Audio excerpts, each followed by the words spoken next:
यहाँहरू सबैलाई नमस्कार। हामी चाहिँ यो भ्रमणको यात्रामा दौड्ने क्रममा हिँड्ने क्रममा हामी कर्णाली नदीको सहायक नदी तिला नदी, कर्णालीका 7वटा सहायक नदीमध्ये तिला नदीको झुलङ्गे पुलमाथि हामी उभिएका छौँ। जुन यो देखिने बजार नाङ्मा बजार हो।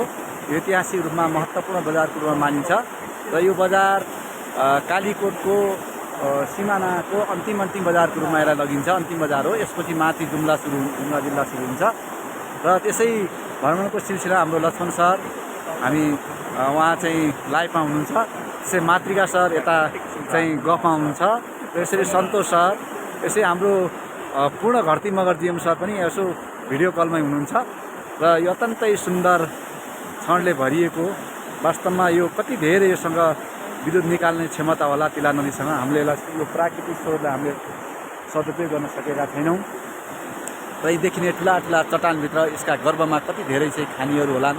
र यो प्रशस्त मात्रामा हामीले सल्लाहका रुखहरू देख्छौँ। यतापट्टि हामीले देख्ने देवारका रुख अर्थात् हामीले यसलाई चाहिँ देवार भन्छौँ, तर यसलाई खास देवदार पनि भन्ने गरिन्छ। यो देवदार अत्यन्तै चाहिँ महत्त्वपूर्ण काठहरूको राजा हो। यो रुखहरू देखिने देवदारका रुखहरू हुन् र यो चाहिँ अब हामीले केही छिनपछि हामी खाना खाएर हामी चाहिँ राराको गन्तव्यतिर अगाडि बढ्दैछौँ। Thank you very much.